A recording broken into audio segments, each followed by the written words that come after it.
It was a beautiful spring morning in 1607. John Smith was on a new ship.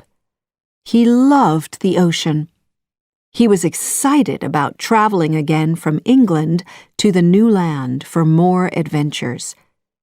The sailors were excited too. There were a lot of stories about the new land. There was gold everywhere. The sailors wanted to get rich and find a better life. "Is that him?" asked Thomas, a young sailor. "I've heard a lot of stories about him." "Yes, that's John Smith," answered another sailor. "He's a good sailor, brave and fair." John Smith's ship was carrying an important passenger, a rich man called Ratcliffe. "Go to the new land," King James ordered Ratcliffe. "Discover a new place and bring me back gold and silver. Call the place Jamestown. It will be part of England." The ship left London and sailed toward the open ocean. There were shouts from the crowd, "Good luck!" and "Come back soon!" Everyone seemed happy. But John Smith knew the dangers of journeys to new lands. A few days later, far out in the ocean, the ship sailed into a storm. Heavy rain fell from the black sky, and there was a strong wind. Big waves hit the ship. Suddenly, Thomas fell. A very big wave threw him into the water. John Smith saw it happen. "I'm coming!" he shouted. He quickly put a rope around himself and jumped into the water after Thomas. "Hold on to me!" Smith put his strong arm around the young sailor. Thomas's clothes were heavy with water. It was difficult to hold him. "Pull us in!" Smith shouted to the others. Slowly, the sailors pulled the two men back onto the ship. "Thank you, Smith," said Thomas. "You saved my life. I'll always remember that." The storm worried the sailors. Ratcliffe could see that. "Don't worry, men," he told them. "Soon we will be in the new land. You will be free there. You will be rich. You are the best sailors in England. If we meet Indians, we will defeat them. No one can stop us." "This new land is going to be great, John," said Thomas later. "I'm going to find a lot of gold and build a big house. If anyone tries to stop me, I'll shoot."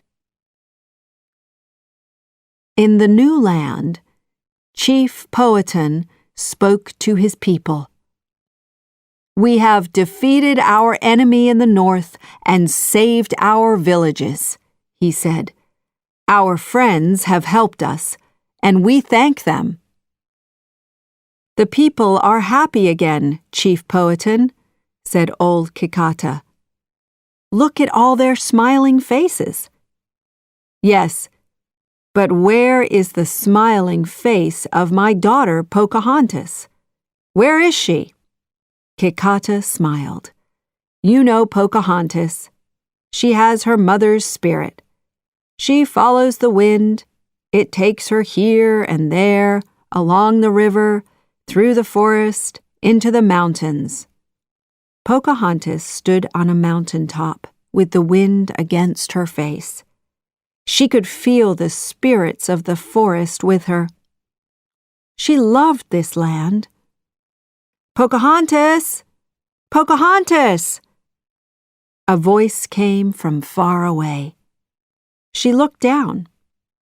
It was her friend Nakoma. "Pocahontas, your father is home.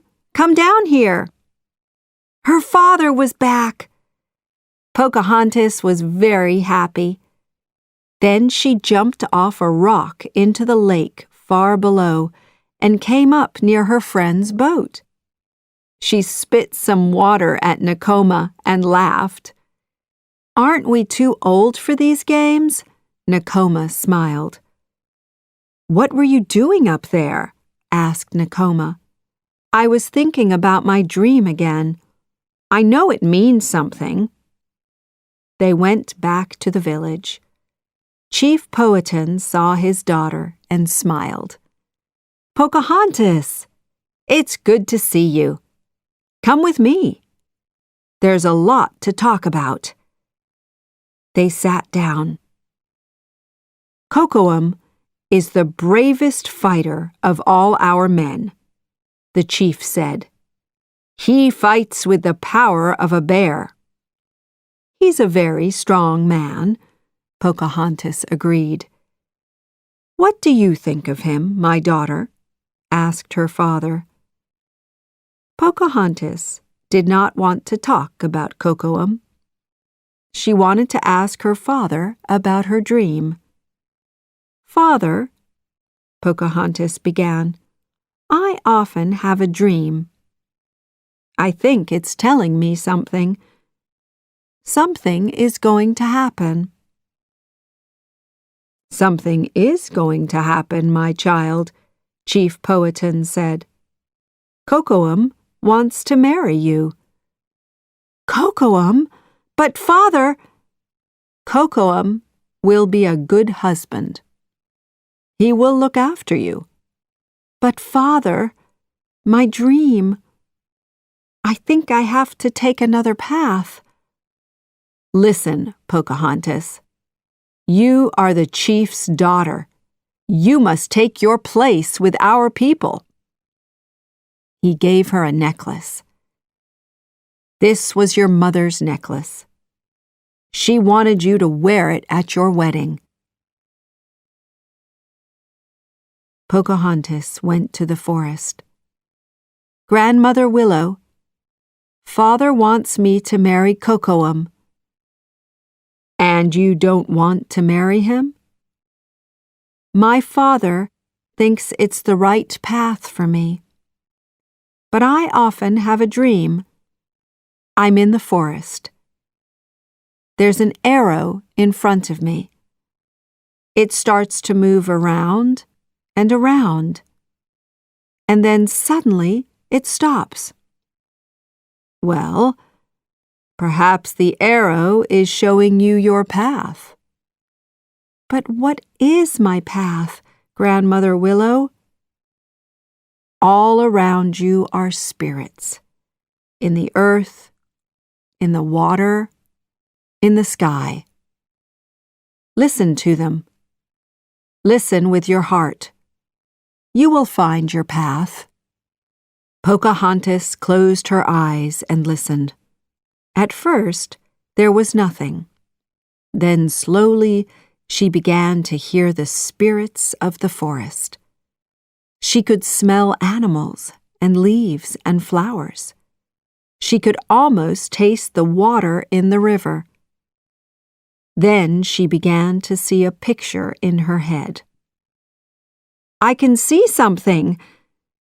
She opened her eyes and climbed to the top of a tree. "What do you see, child?" asked Grandmother Willow. Pocahontas could not say. She was looking out at the ocean. Her mouth and eyes were wide open. "Clouds! I can see big white clouds." John Smith took a small boat to the beach. He climbed to the top of a hill to get a good look at the land. It was a beautiful place with mountains, forests, and rivers.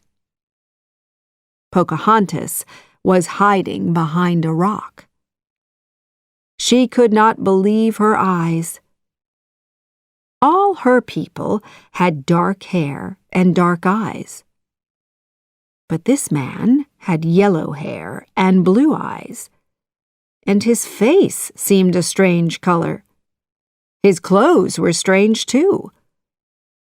She ran back to the village and told her father everything. Chief Powhatan said, "We must know more about these people. Kikata, what do you see?" Kikata went to the fire and began to sing quietly. Then he took something from his bag and threw it into the smoke. "These men are different from us. They wear metal uniforms that shine. They carry sticks that make fire. They are hungry animals, and they eat everything in their path."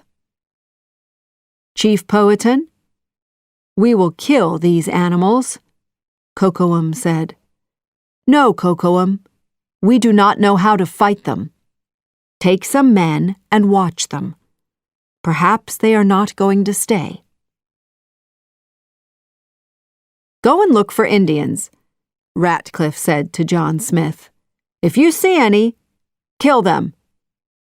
Ratcliffe turned to the sailors. "Okay, men, start digging." "Digging?" they replied. "Yes, digging. What did the Spanish find in the new land? Gold. Mountains of it. Now it's our turn. This time tomorrow, we will have more gold than the King of Spain. So dig, boys, dig!" The sailors were excited and started digging fast. "There's enough gold for everyone. We'll be rich men." John Smith walked into the forest. The land was beautiful. He felt happy and excited. He stopped at a river to drink. Then suddenly, out of the corner of his eye, he saw something. A person! Someone was hiding in the trees. Was he in danger? He walked along the river, then turned a corner. He hid behind a waterfall. He could see the person through it. With his gun in his hand, Smith jumped through the waterfall. He could not believe his eyes. He was looking at a beautiful woman. He put down his gun and moved toward her. She ran. "Wait, please!" he cried. He followed her. "I'm not going to hurt you," he said. She did not understand. She spoke to him. He did not understand. Then slowly, Pocahontas took his hand and felt something deep inside her. The spirits of the forest moved around her. She remembered the words of Grandmother Willow. "Listen with your heart and you will understand." The spirits became stronger. Suddenly, she understood what the strange man was trying to say. "Wait! Who are you?" he asked. "Pocahontas. My name is Pocahontas." She could speak too. "I'm John Smith," the man said. Kocoum led his men to a place above the river. They could see the sailors below. "There are more than 100 of them," said Kocoum. "But what are they doing?" "Why are they digging?" asked his friend. Suddenly, one of the sailors looked up and saw them. "Indians! Get your guns!" he shouted. Ratcliffe's men started shooting, and Kocoum and the others shot back with arrows. Suddenly, a bullet from Ratcliffe's gun hit one of Kocoum's men in the leg. "To the village!" Kocoum shouted to the others. He picked up his friend and carried him on his back. "These people are animals," Chief Powhatan said when the men returned to the village. They have come to our land, and they are shooting our people. We will fight them. But how can we fight them? There are too many of them, and they are strong. We cannot do it alone. We will call our brothers in the other villages. They will help us. Chief Powhatan looked carefully at the faces in front of him. These white men are dangerous. Stay away from them. Do not go near them. John Smith needed to see Pocahontas again. He knew that he loved her. Nothing else was important. He found Pocahontas with her friend Nakoma. I must see you, Pocahontas, he said. She was glad to see him too. I must go, Nakoma, she told her friend. Please don't say anything. But Pocahontas, it's dangerous. Remember your father's words. Suddenly, they heard a voice. Pocahontas, where are you? It's Kocoum, said Pocahontas. We must go. Please, Nakoma, please? She and John Smith left. Nakoma? Have you seen Pocahontas? Asked Kocoum. No. She's not here, replied Nakoma. Your land is so beautiful, Pocahontas, said John Smith. But Ratcliffe and the others are here for one thing. Gold. Gold? What's that? Pocahontas asked. It's yellow. It comes from the ground. People like it very much. Oh, we have a lot of gold here, she said. She put her hand into her bag. Here it is. It grows everywhere. John Smith laughed. No, that's not gold. This is gold. He gave her a gold coin. Pocahontas looked at it carefully. No, we don't have gold here. Ratcliffe and the men will be very unhappy, he said. Just then, there was a strange noise. What was that? He asked. Hello, John Smith. John looked up. His eyes opened wide. Is that tree talking to me, Pocahontas? Don't be afraid, young man. Come closer. Let me see you. Pocahontas. He's a good man. And handsome. John Smith heard the voices of his men. I have to go, Pocahontas. Meet me here tonight. Perhaps he's your dream, child, Grandmother Willow said. Do you think the arrow in my dream was pointing me to him? Grandmother Willow smiled. Yes, I do, my child. Yes, I do. We will kill the Indians, all of them, Ratcliffe said. You can't do that, replied John Smith. We don't have to fight them. I met one of them. They're not bad. They can help us. And there is no gold. There's only this plant, and it's food. No gold? The men said. Did your friend tell you this? Ratcliffe shouted at John Smith. There is gold. They just want to keep it all for themselves. But it's their land, said John Smith. It is my land, cried Ratcliffe, and I say that all the Indians will die. Pocahontas ran through the forest to meet John Smith. Nakoma ran after her. "Pocahontas! Don't go! It is wrong!" she cried. "No, Nakoma. I know this is right. I am doing this for my people.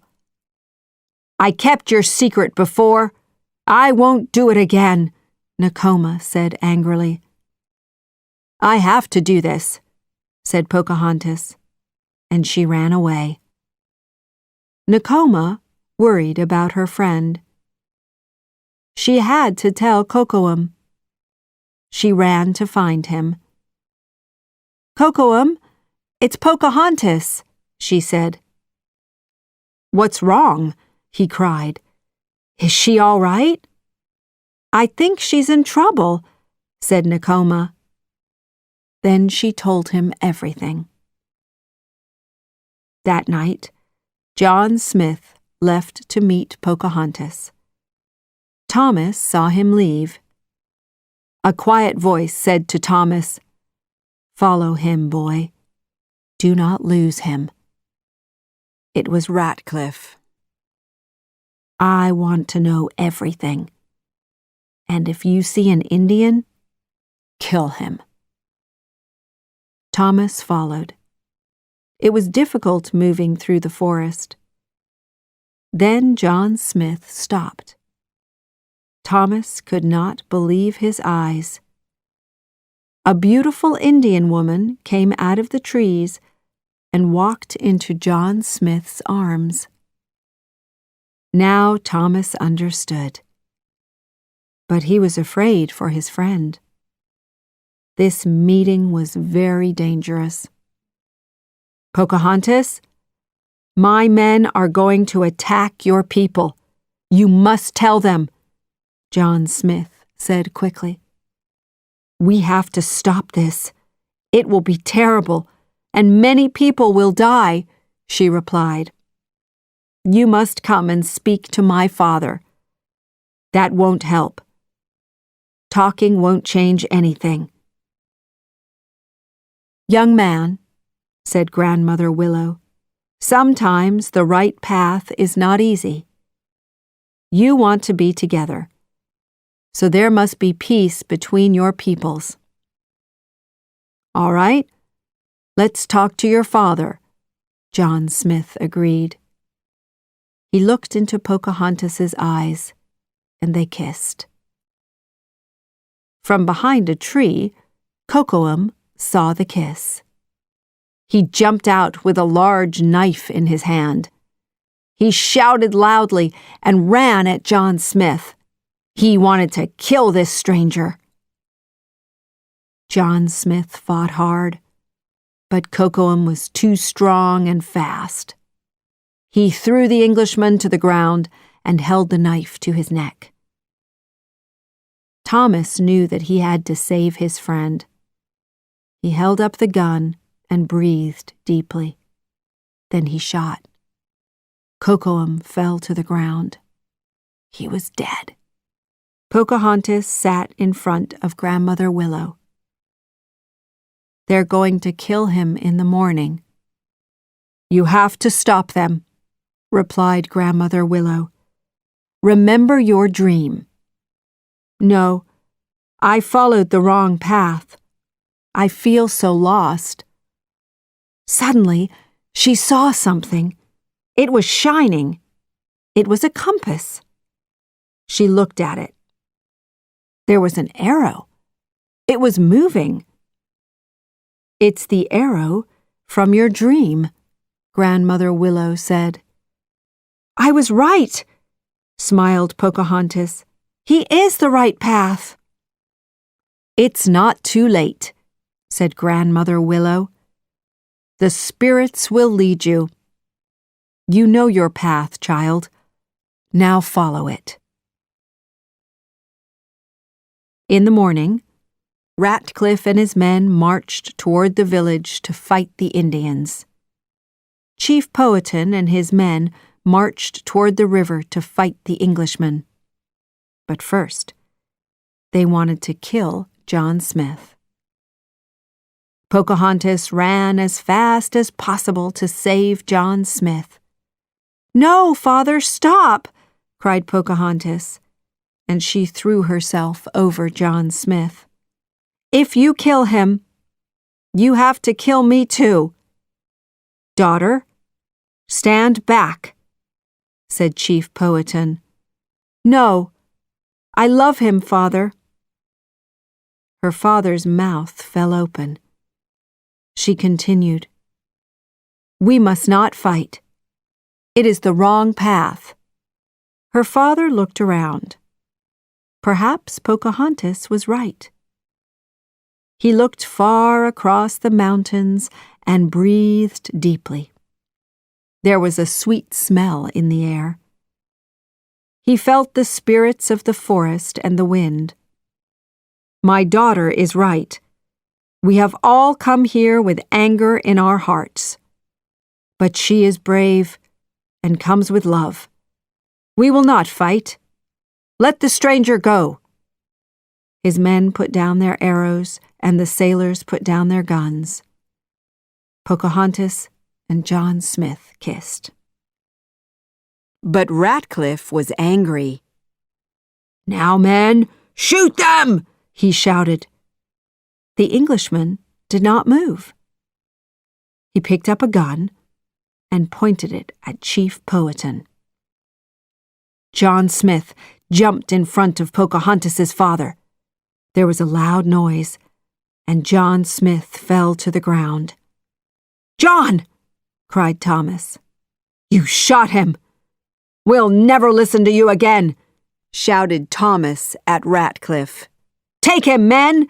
He shouted to the others. They took away Ratcliffe's gun. Then they dragged him back to the ship. There they put ropes around him and locked him in a small room. Get out of here, Thomas! Shouted John Smith. Thomas ran. Cocoam's brothers heard the gun and ran to the old tree. They took John Smith by the arms and dragged him back to the village. Who did this? Cried Chief Powhatan. Pocahontas was in the forest. Cocoam went to find her. Then this stranger attacked him. You have killed a brave man. When the sun comes up in the morning, you will die, shouted Chief Powhatan. But father, cried Pocahontas, you went outside the village against my orders. Now Cocoam is dead. You are a bad daughter, he shouted. Oh, Nakoma, I'll never see him again, Pocahontas said to her friend. Yes, you will. Come with me. Nakoma led her friend to a tent. There were guards outside. This man killed Cocoam. Pocahontas wants to look into his eyes, Nakoma told them. Pocahontas went in. There was a rope around John Smith's hands. He looked sad, but he smiled at Pocahontas. I'm sorry, John, she said. Don't be sorry. I will die a happy man because I have known you. I can't leave you, she said. He looked into her eyes. I will always be with you. I'll stay here with you, John Smith said. No, you have to go back. But I can't leave you. You never will. I'll always be with you, Pocahontas said. She touched his face softly, and he put his arm around her. They kissed for one last time. Then the sailors picked up John Smith and carried him toward the ship. John Smith waved and tried to smile. It was difficult. They were deeply sad, but they knew that he had to leave.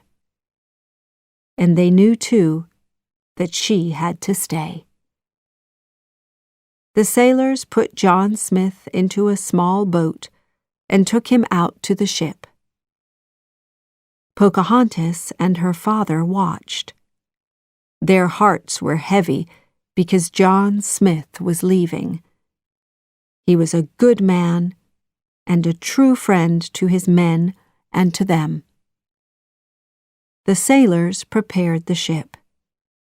Soon it was moving slowly along the river toward the open ocean. Pocahontas left her father's side and ran along the land beside the ship. She ran as fast as the wind. Then she climbed to a high rock. From there, she could see the ship below. John Smith looked up from his bed and saw her. She looked so beautiful with the wind in her hair. He could see something else, too. The spirits of the forest seemed to be all around her. Pocahontas sent her love to John Smith from the bottom of her heart. On the ship, John Smith smiled. He felt the spirits of the land and the love from Pocahontas. He loved her too. And the ship sailed slowly toward the open ocean.